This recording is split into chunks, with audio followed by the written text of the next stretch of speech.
Next is the femoral artery. Next is the femoral nerve. Right? Now the femoral artery and the vein, they are enclosed in the femoral sheath. Now I am putting the cover for this. This is the femoral sheath.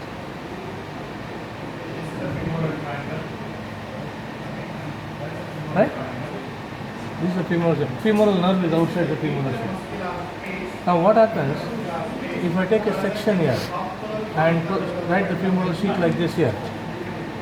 There is a septa inside the femoral sheath like this, dividing the femoral sheath into medial compartment, intermediate compartment, lateral compartment. Clear? Intermediate compartment, you see the femoral vein. This is the femoral vein. This is the femoral artery in the lateral compartment with the femoral artery and genital branch of genitofemoral nerve. Right? The medial compartment is empty. This is what we call femoral canal. The medial most compartment of the femoral sheath, this is called femoral canal. Right? Which is empty. Now, if there is an intra-abdominal pressure is increased, some of the abdominal content, they come to the femoral canal, leading to femoral hernia. So this is the site where the femoral hernia takes place. Right? So medial boundary of the femoral canal is there is a part of the inguinal ligament stretched at the medial part, and that is called lacunar ligament. The medial boundary of the femoral canal is lacunar ligament. So very important to remember lacunar ligament, because in case of femoral hernia, you can only cut the lacunar ligament to reduce the hernia. You cannot cut anterior part, you cannot cut posterior part, you cannot cut the lateral part, damaging the femoral vein. Only area you are cutting is the lacunar ligament, right? To reduce the femoral hernia. So you have to know what is femoral canal.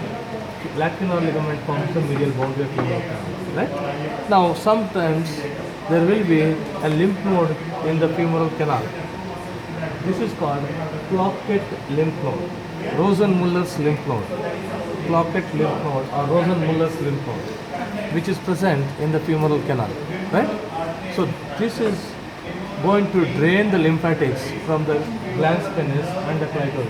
If there is a carcinoma of the glans penis, this lymph node will be enlarged, right? So this is the Ploquet lymph node present in the femoral canal. Now you know what is femoral sheath, how it is divided into three compartments. What is femoral canal? Lacunar ligament forming the medial boundary of the femoral canal. Clear? Now what else you have to know about the femoral triangle? We saw the boundaries, we saw the contents, right? Now what is important to identify the femoral artery now? So this artery, femoral artery, starts from the mid-inguinal point, right? If you want to feel the pulsation of the femoral artery, you have to feel mid-inguinal point. So my finger is at the mid-inguinal point, you can feel the pulsation of femoral artery.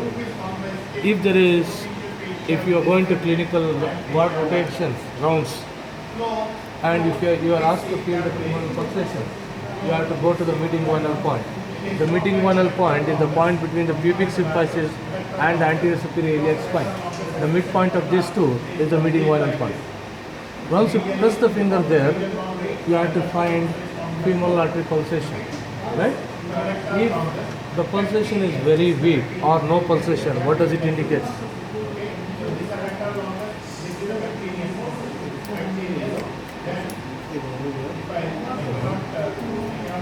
We have studied in cardiovascular block, we have studied in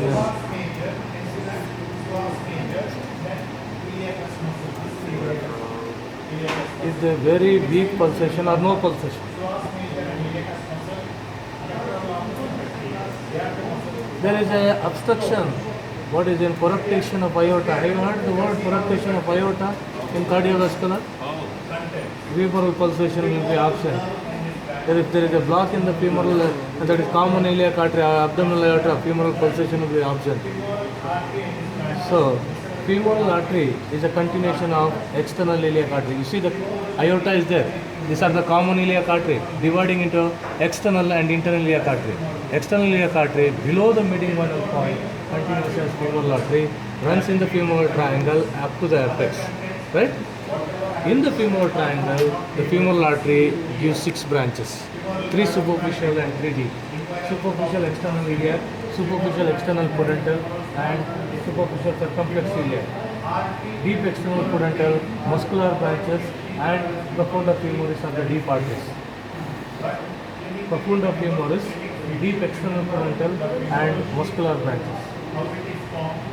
3 deep branches, right? So after giving these branches, femoral artery continues down in the adductor canal. Now it comes to the apex of the triangle. One more very important point you have to remember. Now, at the apex of the femoral triangle, let us think this is the apex of the femoral triangle, right? This is the point where the apex of the femoral triangle is present. Now at the apex, you remember my fingers here, the 4 fingers here, right? One below the other. Now the structures at the apex of the femoral triangle is arranged like this. If you want to kill somebody, you shoot him at this apex of the femoral triangle. Or stab him at the femoral triangle. So you are cutting all the 4 structures at a time. What are the structures? Profunda femoral vein, femoral vein, femoral artery, profunda femoral artery, profunda femoral vein. All are lying one below the other at the apex. So if you damage this, there is no blood supply to the organ. Right? So all the structures one below the other at the apex of the femoral triangle. Or any stab injury, gunshot injury at the apex, the results in loss of blood supply to the entire organ. Right? So that is about the femoral triangle, the anterior compartment of the thigh. Any doubt? Anything to clarify?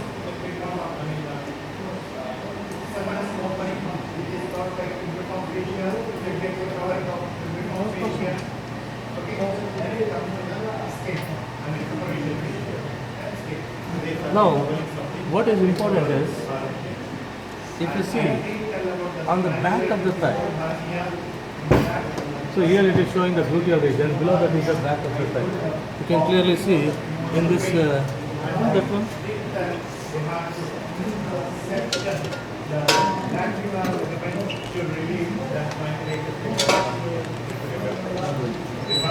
What that is? Pull it back. So now you are seeing back of the thigh. Okay? I told very important nerve to identify. Sciatic nerve. Divides into tibial and common peroneal. Damage to common peroneal nerve is foot drop. Right? So here also sciatic nerve you are seeing. Right? Here is the common peroneal nerve and this is the tibial nerve. Right? Now what I want you to identify is, you are going to see, you are all sitting on this bone. When you are sitting on the chair, your pressure is, body weight is on this bone. This is called ischial tuberosity. Right?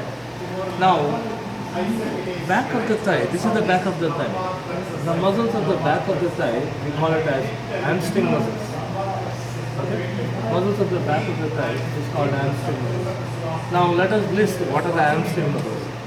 Biceps, long head of biceps, semitendinosus, semimembranous muscles, ischial part of adductor muscle. These are the 4 muscles present on the back of the thigh. They are called hamstring muscles. I repeat, semitendinosus, semimembranosus, long head of biceps, ischial part of adductor matrix. Right? I will show this muscle. Let us see. First, muscles of the back of the thigh, what we call that one? Hamstring muscles. So now we are listing the hamstring muscles, right? Semitendinosus, semimembranosus, long head of biceps, and ischial part of adductor matrix. Now once you know these are the muscles present on the back and called hamstring muscles, they have special characteristic features. It is very easy to remember. If you know the special, why you want to call hamstring muscles, only if they fulfill the characteristic feature, we can call this as an hamstring muscle. Any muscle fulfills a special characteristic feature, we call it as. What are the special characteristic features? All hamstring muscles must take origin from ischial tuberosity. All hamstring muscles must arise arises from ischial tuberosity. That means you know the origin of hamstring muscle. Hamstring muscles arises from ischial tuberosity. Right? You know which are the hamstring muscles. Now you know the origin. All hamstring muscles are supplied, must be supplied by tibial part of sciatic nerve.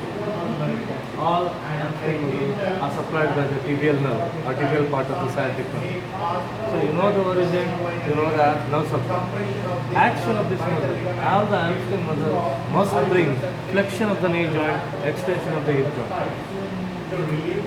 Right? So action of all the muscles, flexion of the knee joint and extension of the hip joint. Right? So flexion, you know the knee joint. My knee joint is flexed here. If I want to get up from the sitting position, that is the extension of the hip joint. That is brought by hamstring muscle, extension of the hip joint. Then insertion of the hamstring muscle either to the fibula or to the tibia. Hamstring muscles have to be inserted either to the fibula or to the tibia, one of the bones of the leg. Right? So you know the origin, you know the insertion, you know the nerve supply, you know the action of the hamstring. Right? You know which are the hamstring. Short head of biceps, we did not call it as hamstring because it is not taking origin from the ischial tuberosity. It is not supplied by the tibial nerve, it is supplied by common peroneal nerve. Short head of bicep. Right? Now, see, this is the ischial tuberosity. All are taking origin from the ischial tuberosity. This is called semitendinosus, semimembranosus. See membrane appearance here. Right?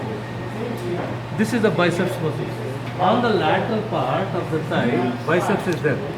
This is the long head of biceps. See the short head of biceps here. See the short head of biceps. Not from the ischial tuberosity. It is here from the femur. There is a long head of biceps on the lateral side, semitendinosus and semimembranosus on the medial side. Adductor magnus is present here on the down. Right? So these are the muscles, what we call hamstring muscles, present on the back. So that is about the back of the thigh, what you are supposed to identify. Right? Any question? Now, here also you can see, this is the ischial tuberosity. Right? You see the semitendinosus, semimembranosus, ischial part of the adductor magnus, and this is the biceps, cut part of the leg. Long way. Clear? So that is about ischial tuberosity and hamstring muscles. Now, coming to gluteal region. Now, very important as spotters to identify these muscles, and you have to know the action and nerve supply to this. Now, what are the muscles you are going to come across in the gluteal region? First and the foremost, thickest muscle is the gluteus maximus. So this is the gluteus maximus. Now, once you come across the word gluteus maximus, two things you have to remember. It is the main extension of the hip joint. Other extension is by the hamstring muscles, right? Extension of the hip joint is by two muscles, gluteus maximus, hamstring muscle. Chief extensor, main extensor of the hip joint is gluteus maximus. Second point, what you have to know is supplied by inferior gluteus muscle. Two things. Gluteus maximus means it is the main extensor of the hip joint, supplied by inferior gluteal muscle. Deep to gluteus maximus, what you are seeing is the gluteus medius. This is the gluteus medius. This is the gluteus minimus. You can see this one, that is the gluteus minimus.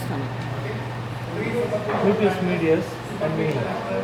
So what you have to know about gluteus medius and minimus, both are supplied by superior gluteal nerve. Medius and minimus supplied by superior gluteal nerve. Action, abduction and medial rotation of the hip joint. Abduction and medial rotation. What is the action of gluteus maximus?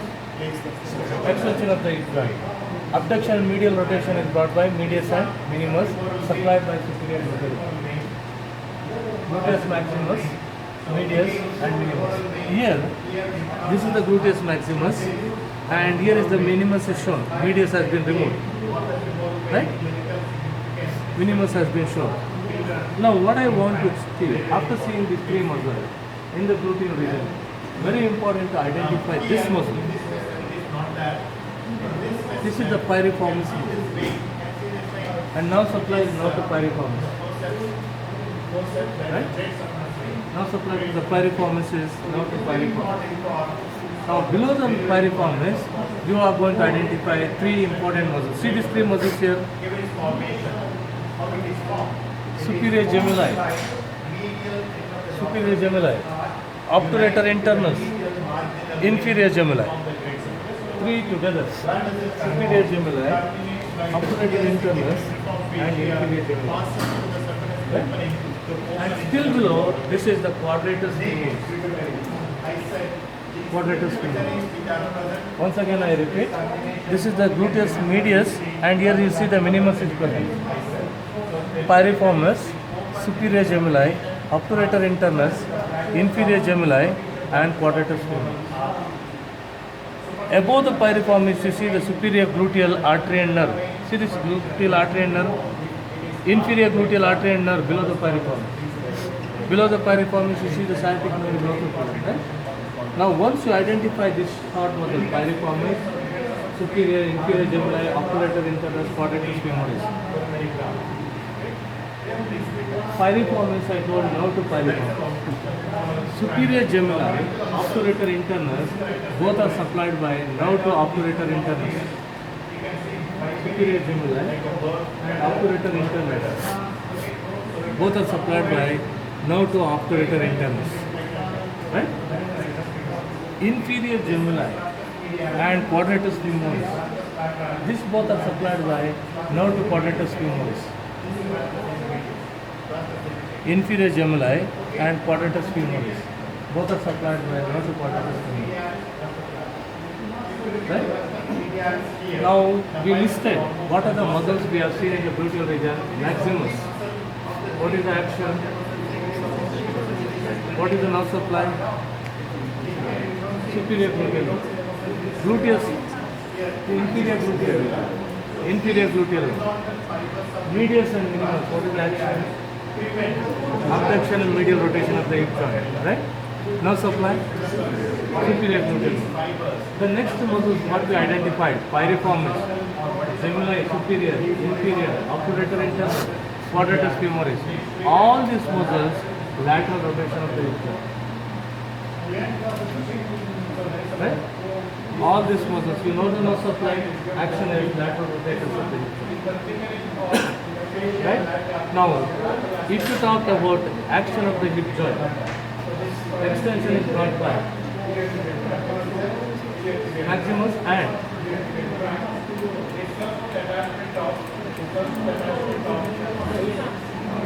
hamstring muscles. Right?